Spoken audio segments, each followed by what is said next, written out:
ఇప్పుడు వచ్చినప్పుడు ఎవరో హస్బెండ్ చనిపోతారు.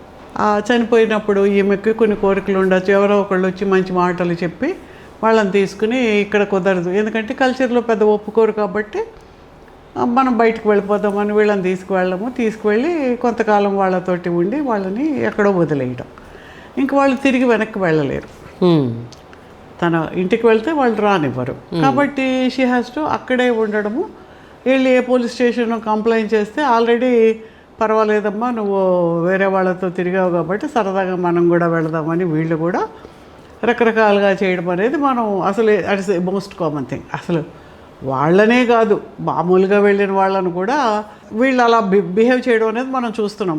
మొన్న ఆవిడ ఎస్పీ ఆవిడ సుమతి గారు వెళ్తుంటే వస్తావని ఎవడో అడిగాడు అయింది. అది నాకు కూడా ఒకసారి జరిగింది. మీకు కూడా? నేను ప్రొహిబిషన్ టైంలో ఒకసారి బీచ్ రోడ్లో ఆ లిక్కరు పట్టుకోవడానికి రాత్రి 11-12కి వెళ్ళాం. వెళ్ళినప్పుడు ఏంటి ఆ నౌకలు వస్తాయి కదా, ఆ షిప్లోంచి వచ్చి ఆ లిక్కర్ తీసుకొచ్చి ఇక్కడ వైజాగ్లో అమ్మేవాళ్ళు అనమాట.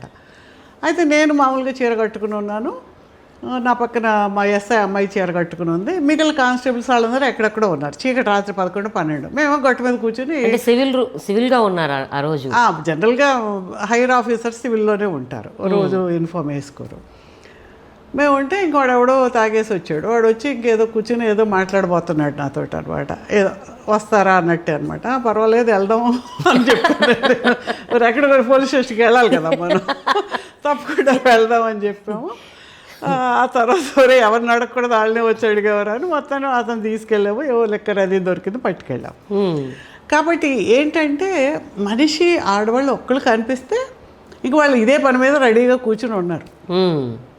అది వాడు ఎంత గొప్పవాడు అవ్వచ్చు, వాడి వెంటనే మనసు మారిపోతుంది.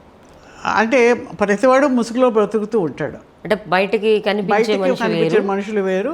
ఆడవాళ్ళు ఒక్కళ్ళుగా రోడ్డు మీద కనిపించినప్పుడు ఎవరు లేరు అనుకున్నప్పుడు ఆ మనిషి కనిపిస్తాడు.